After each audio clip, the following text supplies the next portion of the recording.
This feels like Travis's graduation album. Like the first time it felt like he acknowledged he could be Super Saiyan. Like he can take it to the level that's different. And that's what it feels like to me in a lot of ways is again, I think Travis was ahead of his time. I think, you know, when we get Owl Pharaoh, when we get Days Before Rodeo, at that time it feels like hip hop futurism. Right. And it was something that people loved. It was something that people were influenced by, you know, guys like Kanye, but Drake, there was a sound that he was doing that everybody was influenced by, but he had this core of fans, like if you know, you know. It hadn't cracked over to the mainstream. I really feel like this is his moment. I really feel like hip hop is ready for what Travis started trying to do 5-6 years ago.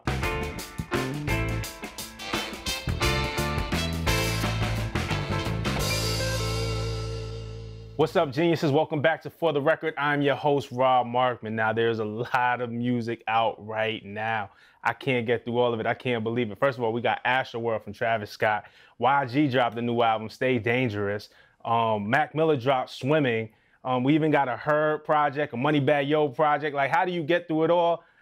For me, I invited my friends. We're just going to talk about it. So first, from the Grassroots Podcast, I want to welcome Aaron Simon, Brandon Hall, a.k.a. Killer BH. Can I still do Killer BH? You can still do Killer BH. Killer BH, man, from Grassroots Podcast. Welcome to For the Record. Thank you. Thank you for having us. And right next to me, my main man from Rap Radar, from Cigar Talk. Man, I love the show Cigar Talk. Oh, I was about to bring a cigar for you today. See, I don't really smoke cigars, man, but I love the show and I'm a fan of the show. My man, Najee. Najee, what's going on, brother? Appreciate you, dog, man. Thank you. Man, I appreciate y'all. Like, you know, we sit here and we listen to these albums, but you know, the fun part is when we get with our friends, when we get with our people, and we just start discussing and breaking down. And that's what this is. So, you know, Astroworld drops and it's out. Travis Scott, long-awaited album. We're all excited. We press play. What are we looking for when Astroworld drops? What were you expecting when it dropped? Honestly, I expect high quality work from him, but hands down, this is one of his best projects. When he was talking about the amusement park themes and stuff like that, I kind of understood it, but it took me to listen to the entire project to fully grasp it. I would like to say it was kind of like a trap version of Fright Fest at Six Flags, or like taking the It's a Small World on LSD. Like that's how that experience felt. And everything from like the production changing, and then his cadence changing, the flow changing. You can see he's taking influence from Kanye on this track, and then taking his own flow on this track. And even in certain songs, the production switched like instantly. And it literally felt like I was on a ride like King Dakar in Six Flags. And with that, it's kind of like a nostalgic ride that we took. He took a nostalgic ride talking about Houston, giving credit to Houston legends. He was talking about his situation with Kylie Jenner, and even just his situation coming up into fame. But then also it felt nostalgic for me listening, because although I didn't experience Astroworld, I did experience Six Flags. I did experience these roller coaster rides and these important childhood moments. So it was just a lot at once during that experience, but it was like a lot at once, if that makes sense. Yeah, nah, definitely. It definitely feels like a roller coaster ride. Like, listen to it. It's dope how he kind of put that together. Brandon, what stood out to you, man? You listening to it. What's the things that stuck out to you immediately? There's a lot on here. There's a lot. There's some shit. You know what I'm talking about. If I'm going to get into it and talk about the shits, Drake is still petty. Drake is still with the shits. I don't care what anyone says. He still has an issue. There's a lot of pundits in talking about, you know, y'all still think it's sweet. You know, y'all run around acting like it can't happen. There's a lot of that going on in the project, which I like. Sicko mode is Sicko mode is the joint. I also thought it's interesting that he referenced the Checks Over Stripes. Right. Checks Over Stripes is important just because of that whole Adidas Nike thing. Does that mean that he's now back with Nike, not doing the Adidas shit to kind of get away from what Push said? Well, to quote the great Rick James, or Dave Chappelle as Rick James, the milk is spoiled. Well, right. Pusha T kind of ruined the Adidas thing. So I thought it was interesting. He's very great at substance, and that be it, you know, Travis. He does a really, really good job of combining music. It's almost like a perfect weed trip. In a sense, like his music is very psychedelic, but I feel like now people are now catching up to what he's been doing for years Right. at this point. I don't know what weed just smoking, but I catch you. I was with you with everything when you said weed tripping. Like That's more than weed. Yeah, that's more than weed bro. that he on though. But yeah. Like just a bad trip. But I just think that for me, Travis, he can't lose. Like he's consistent in his projects. Right. Well, Honcho Jack. Yeah. Well, you know, Yeah, we I wasn't got really to feeling get that. half of that to Quavo. Then. But that's my point. I wasn't really feeling that Take one. that out. You Yeah, gotta have that to you Quavo. got to take that out. It's interesting though, because just like when you listen to the whole project, right? Like just listening, there's so much, like he's breaking down structure, right? Like usually like we'll get on and there's like a first verse hook, second verse bridge. He's like, there's like a verse here, then a bridge right there. And like he's just, him and Mike Dean, like the engineering on the project is just like out of this world, like pun intended, you know what I mean? Like, so when you're just listening to that, just from the song structure, but like you said, when you start off on the stargazing, it's a trip, right? Like he's talking about psychedelics and, you know, if there's no blood, it's not a mosh pit and, you know what I mean? If there's no injuries, you know what I mean? So he's already bringing that energy from start to finish. Like, I think that he's in a space to where like he's kind of presented himself to me sort of in a millennial Kanye kind of way. Like he's doing things that are different and innovative, and you know, I respect it, man. Is he what Kanye should have been though? I think he's what Kanye wants to sound like currently. That's what I think. Well, yeah, he is what Kanye wants to sound like. You know, I think Aaron has said that he has influences where he sounds like Kanye. Yeah. You know, I think there's been a lot of moments through the years when Kanye has sounded like Travis. Travis, absolutely. You know, I think Yeezus is you can see Travis's influence in that album. Even the mosh pit atmosphere of the Life of Pablo tour, just on a bigger scale, reminded me of a Travis Scott show in an arena, which we hadn't got up until that point. I want to get back to the Drake thing, but even before that, you know, one of the dope things, because Travis has this reputation of being it's a vibe. You know what I'm saying? It's a vibe. But you know. And then when you start to peel back the layers, there's introspection. I mean, Coffee Bean, I was really impressed at the level of emotion and introspection. I mean, you know, he raps, your family told me I'm a bad move, plus I'm already a black dude, leaving the bathroom, hands half rinse, if only I had sense. Sounds like Kris Jenner, Kim Kardashian, you know, the whole Jenner clan and his relationship with Kylie and whatever difficulty they might have had in the beginning, right? Am I reading this right? That's what I got from it. I got that there's something going on. I think that's partly the reason why Kanye is not on this album. I think it's partly the reason why you don't really see him in that family fixture the way you used to see like Lamar, you see Kanye, you see all these other people. He's not really accepted there. And I think that record for me is letting people know that I'm bothered by it. Like I haven't really done anything. The one part in the lyric, your family told me I'm a bad move, plus I'm already a black dude. Yeah. I was like, all they do is say black dudes. That's normal here. I was like, you being petty. I mean, let's keep it real. They profit off of black culture and black bodies. Like we'll call a spade a spade. They do. But I also thought it was interesting how he's the only person who's avoided the Kardashian curse. Like, has anyone else noticed that? Nah, real talk. Like, what is he doing? What is it? Facts. Drugs, water? Like, what the heck is he taking that he's avoiding the curse? Because like we've seen everyone have their demise, whether it is. I don't know how to explain Kanye's demise. That's some weirdness over there. But then you have some who are like dealing with crazy child support situations now, and then like the Cavaliers just bombing and making LeBron go to LA. So I think Yeah, you think that was because of the Kardashians? Yeah, damn. yeah, Not because of J.R. but before J.R. Smith's fault. Tristan, I mean, it was a lot of their faults. LeBron was basically carrying the team, and he's getting older. He can't be doing that. But I also, like, Tristan at one point was playing very well until all that craziness was happening, and then he just was like, it's interesting. You get both sides, right? Because like you said on the Coffee Bean, he's talking about the family structure, me being a black dude, but he's repping Kylie on the album too, where he's like, my baby mom's on the Forbes list, got these other bitches mad, like so. He understands the space that he's in, just I think with the family structure, and I think even just the whole family thing makes it interesting. Where I know we see the both covers. You had the daytime and the nighttime, and there was the whole controversy with the transgender that was on the nighttime cover that was taken off, and kind of stirring up transphobia type of vibes that they were saying against Travis. But I just think it's interesting of him acknowledging the family structure and still knowing what's up though. Also, the production for that song was interesting too. It had kind of like that old school feel to it, and it's weird. It's kind of interesting and also weird in the sense where it might have seemed out of place, but it didn't feel out of place in that whole project. Was You know that the what I'm only saying? one without auto tune? It felt like Like, it wasn't it too much didn't auto feel tune. like- It was just too much. clean. It wasn't too It much. definitely felt like more of a hip hop joint, but it brings me to another record, 5% Tint, with the classic Goody Mob sample. Yeah. Did Travis Scott do that sound? That's a great record. That's a great hip hop record. Did he do it justice? For me, I think he did. I think the way he flipped it, he was paying homage and putting his own twist on it. That's difficult to do on that record, out of all records. Certain records you just should not touch. And for me, that's one of those records. Goody Mob is just classic.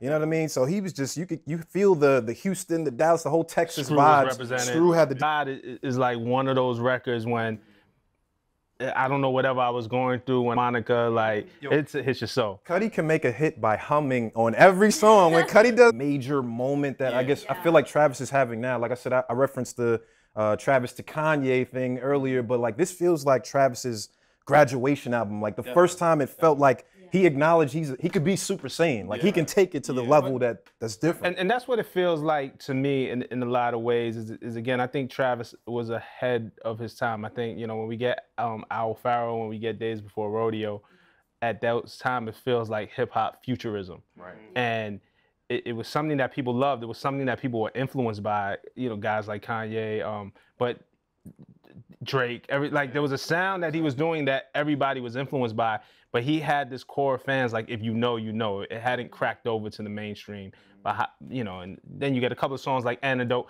But I really feel like this is his moment. I really feel like hip hop is ready for what Travis started trying to do 5-6 years ago. 100%. Yeah. 100%. There's a certain aspect to this that I think people may not even realize right away, but like I feel like this project is successful in its own right because of how patient he was. I think patience is an aspect of music that is forgotten and not really taken into account, especially when it comes to like the fact that like people are trying to put out albums right away and say they're gonna drop an album then, but then they're like, oh no, we gotta push it back 10 days or anything like that. I think the fact that it's been about a year since we've really had a project from him or really heard him, and that patience paid off because this album is amazing. Well, a lot of people felt like Birds in the Trap was slept on. I definitely think he it was still slept kind of on. felt like, even when that dropped, it felt like, because that was supposed to be like the arrival when like, okay, we all knew it, now the world is gonna get it. Yeah. And it still kind of felt like, right, it didn't get any Grammy nods.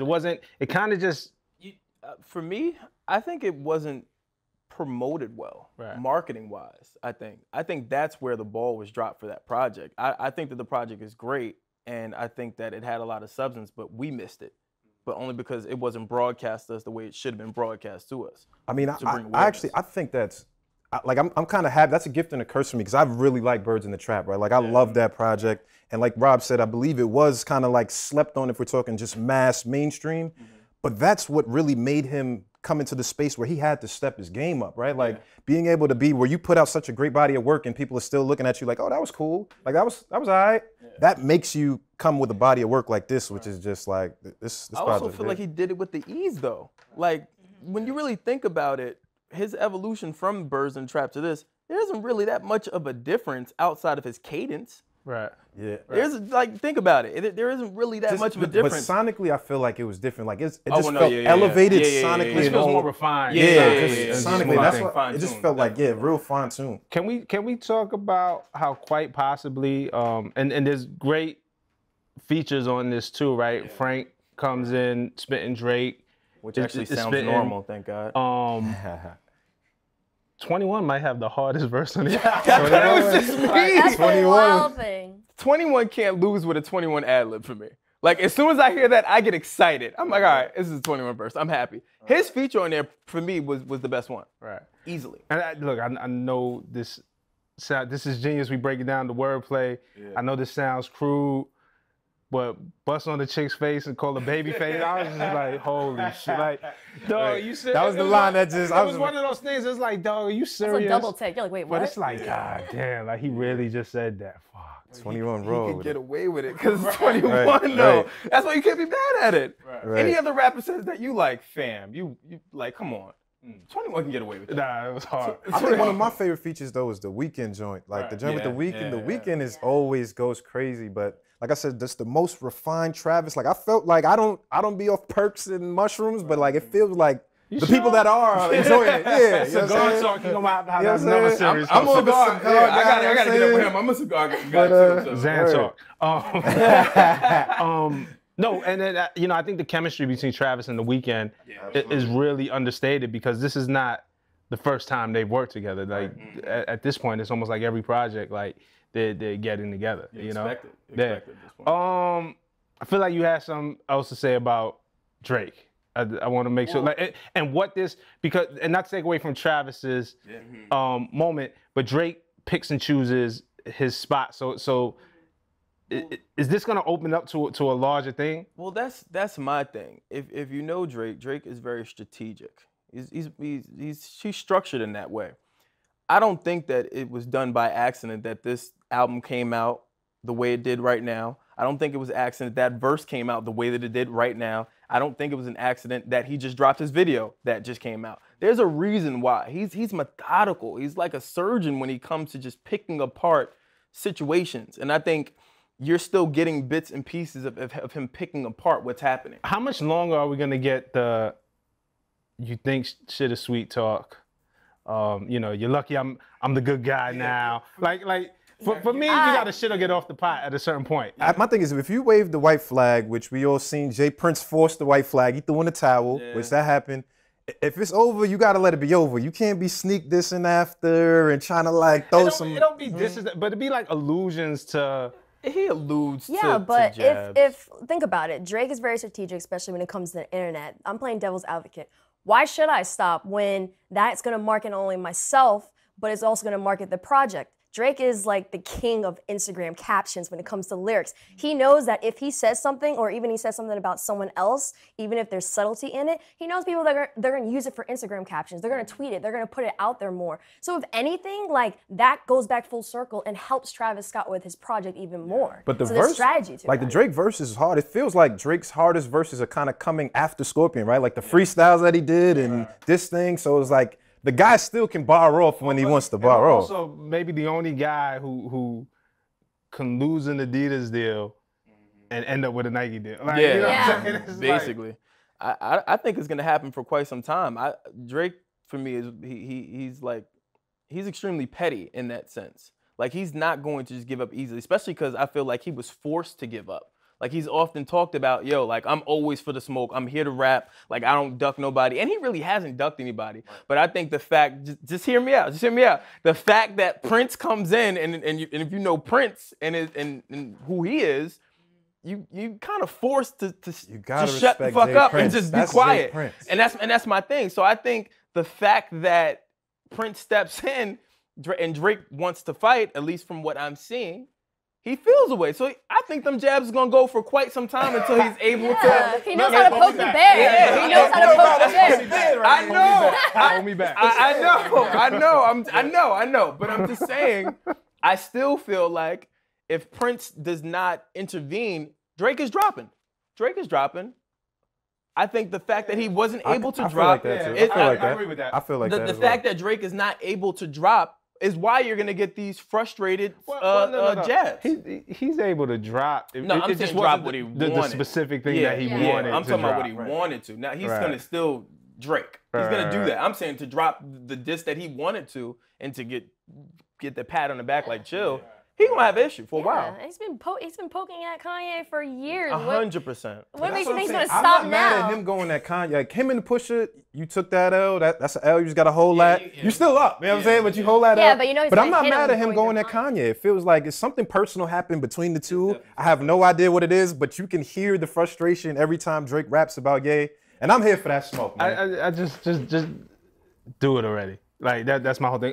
Let's get back to Travis though. Where does this, you know, it's hard. The album just came out. I'm not asking anybody for a definitive rating. We're just talking about it amongst friends. Flawless. But, right. Classic. But it sounds like we all agree it's a good album. Like we all feel really good and positive about it. Where does it kind of rank amongst Travis's other bodies of work? Has he hit a peak? Yeah, so I don't want to be like a hype beast, but honestly, I feel like for me, I've always felt like, and I love Birds in the Trap, but I've always kind of felt like Rodeo was the staple Travis. But with this project, like I said, this is fine tuned to the core. Like it's feeling like he's found his sound. Like he's in his pocket all the way, right? Like Travis has always had his sound, but like I said, it's the way they're structuring beats and he's trying different things. And like this is to me just the epitome of what the Super Saiyan level looks like when you're talking about Travis Scott. I think he's just now getting into a groove. I think with that's scary. Yeah, you know what I'm saying? Like him putting this type of work together now, and he's only on his third project. Like he's elevating. I don't think he's nowhere near his peak, if I'm being honest, at all. I think we're just seeing bits and pieces of him still trying to find his creative niche, and once he hones in on that, it's ball game. He's out of here. And not even that, when he's able to take this project and find unique, effective ways to then make it an amazing experience in the show, like I think this project, like the concerts are gonna be crazy. Oh, super crazy. So much that he can do, from lights to animation and adding like amusement park themed stuff. Like there's so much. I think he's gonna perform on a roller coaster that's gonna go all around. If he jumped off the second, Because the bird was something I hadn't seen yet. He had his live show also every year gives us something that we hadn't seen. That bird shit was fly. Real quick, I just want to shout out the producers because we'd be remiss because when we talk about this sound, boy, I made a list: Sunny Digital, 30 Rock, Hit Boy, Tay Keith, Mike Dean, Tame Impala, FKI First, Boy Wonder, Frank Dukes, Thundercat, Cardo, 1985, and that's just like maybe 2/3 of the producers. So shout out to all those guys also for contributing to this body of work. Before we run out of time, YG, Stay Dangerous. I just want to get into that. Initial thoughts, like what do we feel from YG? I feel like he went back to the basics. You know, I think he, and it was shown heavily when he, really talked about Compton, Bompton, and also, showing his undying loyalty for gang culture. But I thought it was really interesting how he talked in an interview saying that the last project was kind of like far left for him in quote unquote experiment per se, because he had these additional political views, fuck Donald Trump and etc. So I think he took a step back and went back to what his real hardcore true fans appreciated about him from the beginning. Right. I hear a lot of strip club cadence in these records. Absolutely. I think a few of these records are gonna go off in a strip club. I did find it interesting though that at the last record, Bombtown's Finest. Yes. Yeah. Right? Like is it just me? Perfect way to end the album. Like I wasn't expecting that from him. Like when hearing the record come on, I'm like, oh shit. I'm like, okay. Like I started to feel something different. Like I was in a vibe. Yeah. I'm actually getting some emotion from you at this point. Like That's this is the kind of magic. weird, but I like it. I'm gonna keep it a stack. Like it has some joints on there. Like I like the 10 Times record. The intro was fire. Too Brazy, 666 is dope. But like for me, it felt like, and I agree with what Aaron said, like, kind of trying to go back to its roots, but it didn't match the intensity of My Crazy Life. Like My Crazy Life, to me, and I say, Flawless album.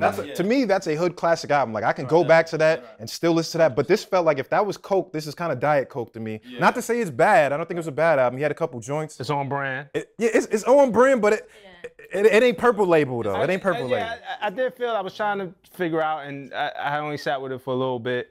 But when we got to those last couple of tracks, Deeper Than Rap, Bombtown's Finest, is when I was like, dog, this is why he's gonna be around for a long time, because he could do those things. One thing I want to talk about too, ended up in the news, Big Bank, which is the big single off of YG's album. That's my shit.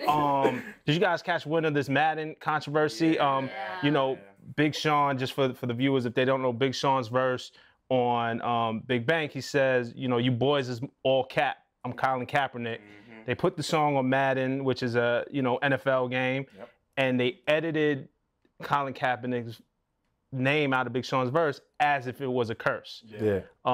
Madden has since released a statement and said that they're going to correct it, that it was a mistake, and you know, on their part that somebody in the soundtrack, because they don't have the rights to use Colin in the game and his likeness, that somebody thought that applied to the soundtrack too. They also did that 2 years in a row. They did that with a Ray Shremmer record on Madden 18, but they said they're gonna add the name back.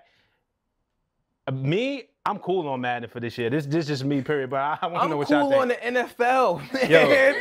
Like, let's keep it a buck. Right, let's keep it a stack here. They're not for us. They're not for the culture. They're not for just minorities and black people. Like, they're not. Listen, they've already that wasn't made an it. accident. You can't tell me that was an Nah, accident. they made it clear the stance. Like, if you mess with Colin Kaepernick in any way dealing with the NFL, we're not fucking with it. That's like, the that's what it stance. is. Even the people that were associated with Cap during that time when he was kneeling, you don't even hear about them in the league no more. Right. Like, I'm off them. Fuck the NFL. Yeah, I was like, how can you mistakenly omit like a specific name? Like, if you were that concerned when it came to that, why didn't you contact his people? Right. He is reachable. And YG, Big Sean had made a statement and said, I didn't know that this was gonna happen. YG has said, he said, on my daughter, they didn't make me aware of this change that they were And gonna I get. believe they did. Yeah, I think the NFL was just being the NFL and doing some dickhead shit. yeah. Nah, that's crazy, man.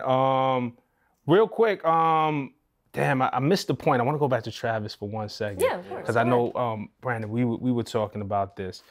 Houston fornication. I don't know if anybody caught these Tory bars. Yeah. I caught him immediately. Nobody could press me but the press. Nobody could check me when it's chess.